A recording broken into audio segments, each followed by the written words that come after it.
Our subject this week is the role of the press. And let me begin by asking you, what ought to be the role of the press in a free society?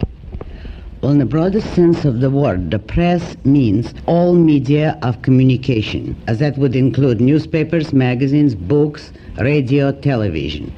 It would include every profession and every method by which men spread ideas and information, which means knowledge. It may be journalistic knowledge of the news of the day, which would include magazines and newspapers, or knowledge in a wider sense, which would be the publication of books, particularly non-fiction books, textbooks, etc. It is the spread of ideas covered by the term the press. And when we speak of freedom of the press, we mean the freedom of all these professions. What ought to be the ethic of the reporter so far as his accounting of a particular series of events? Well, the ethic of anyone communicating anything should be and must be that he perform the exact function which he announces himself as performing. For instance, a reporter on a newspaper who claims by the nature of his profession that he is communicating factual news, factual events that really happened, his first ethical absolute should be objectivity. He has to report facts without any slant, without any personal viewpoint, simply communicate facts. And the only philosophical viewpoint involved then is the one most rare today, the principle of objectivity. A reporter has to be objective. A recent bestseller by Alan Drury, a novel called Capable of Honor, presented a horrifying account of how the press could obscure the facts in relevant issues. To what extent do you feel that the press actually does obscure vital issues? To the full extent of Mr. Drury's novel, and then perhaps some more. I think, incidentally, it is an excellent novel, and I recommend it to the attention of everyone. The picture he presents in that novel is extremely accurate. It is horrifying, but what is shocking is that it reads almost as a plain objective journalistic reporting. Everything that he presents, we see done daily. We see it in the press, we hear it on the radio and on television, the kind of one-sided, slanted, distorted. We're so used to it that I would think people would be shocked when and if we had a truly objective voice among today's journalistic media of communication. That novel sums up the situation better than any discussion could, and it presents just exactly what is happening. It has a great value because it is horrifying. When you see the whole picture condensed, you can then look for documentary evidence all around you, and you will see the accuracy of Mr. Drury's presentation. Ms. Rand, is freedom of the press an absolute that we must abide? For example, is it a reporter's duty always to reveal? Would it ever be his duty to conceal something? No, the freedom of the press is an absolute.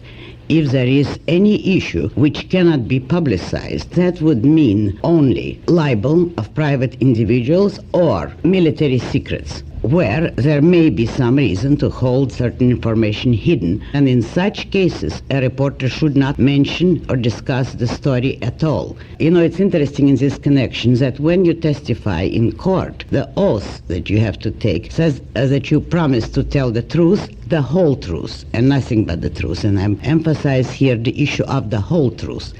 A half-truth in many issues is more misleading than an outright lie. It is more of a distortion. And therefore, if in a given issue a reporter cannot reveal the whole truth, he should not touch that issue at all. News should be carefully delimited in the sense that so-called classified information should not be discussed in the newspapers at all. The question here, of course, is what should be classified information? What restrictions should be put on the press? And I would say that only military matters strictly delimited technical matters should not be revealed to the press, and there is no reason why citizens have to know these issues, which can be safely left to the military establishment, by which I mean such issues as the invention of the atom bomb, or the secret of how it is made. But there can be no such thing as keeping secret from the citizens of a country, because after all, if it's a free country, it is the citizens who have to make the choice of what policy they wish the country to pursue. And if vital, fundamental political principles and policies are hidden from the very public in whose name allegedly these policies are undertaken, on what basis can we have an informed electorate? In all issues other than military, it is the moral duty of a reporter to present, to the best of his knowledge and ability, the full truth about a given case. And in the past, a great many governmental abuses were exposed precisely by the energy and integrity of a given reporter or newspaper who unearthed the facts and made them public. That should still be the policy, but unfortunately it is not. Today, the press is enormously influenced by the government. It is not fully controlled, but it's much too controlled to be called properly a free press.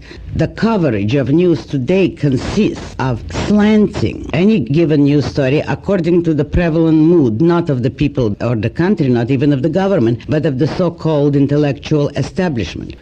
Ms. Rand, recent sensational criminal cases such as the Dr. Sam Shepard or the Jack Ruby case have sparked many discussions about the role of the press and free press as versus the right of a defendant to a fair trial. Many people pose it as a question of conflict between the First and the Sixth Amendments of the Constitution. And many people advocate the British system, which basically suppresses information about criminal cases once a trial has gotten underway. Do you think any such suppression should either be voluntary or enforced in any way? No, it should not. It is an enormously dangerous idea.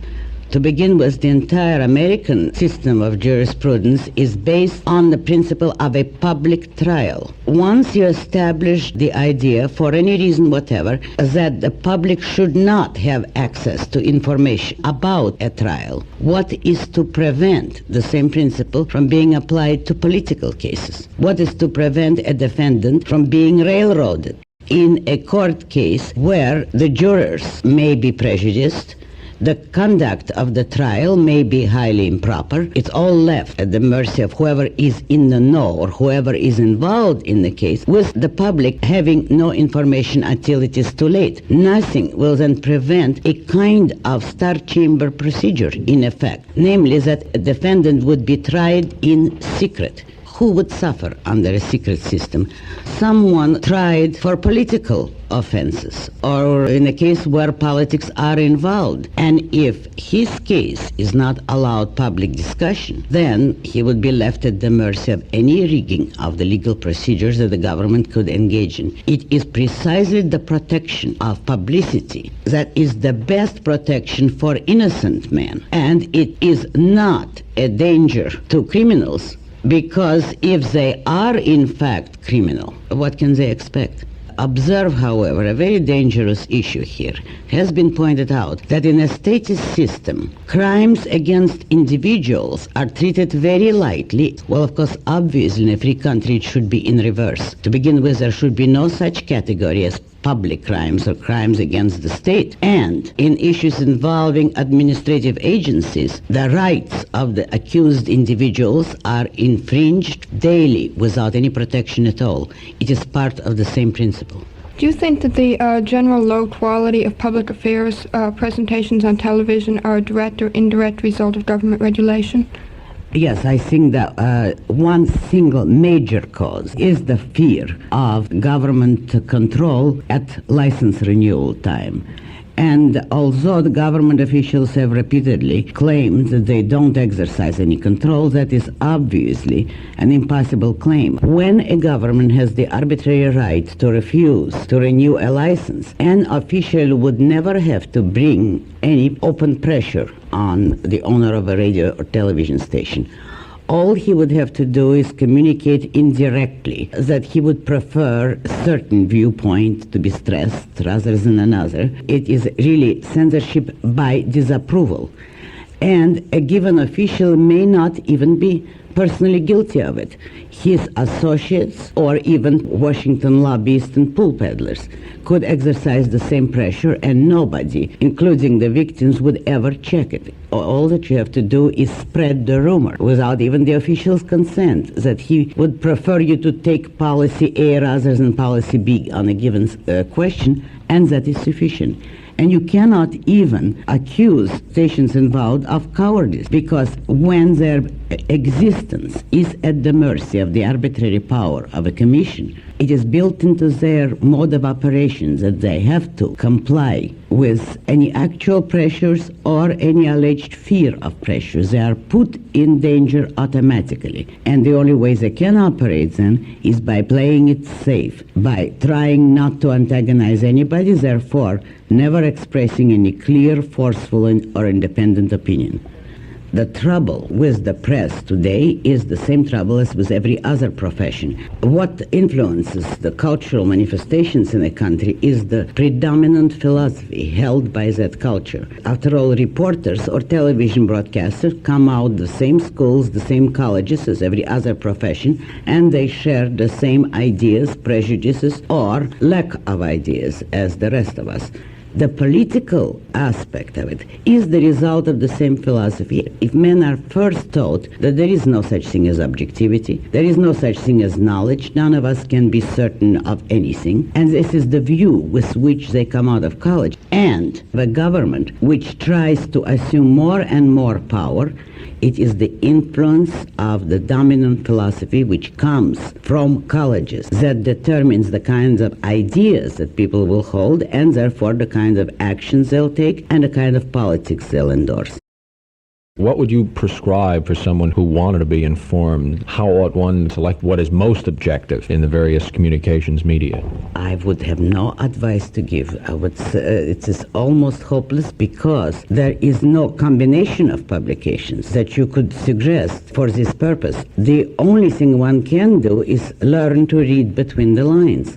In other words, follow whichever newspaper you regard as the most reliable, and then watch the inner logic of the reports. This may not give you the knowledge of what really happened, but it will give you an indication of when the report is slanted. Because in any type of slanted reporting, you will necessarily find contradictions, and you will also find evasions. That is just at the point of a story where you want to know what happened. You will notice that the news story writes around it, that it tells you all significant details, but not the essence of what happened.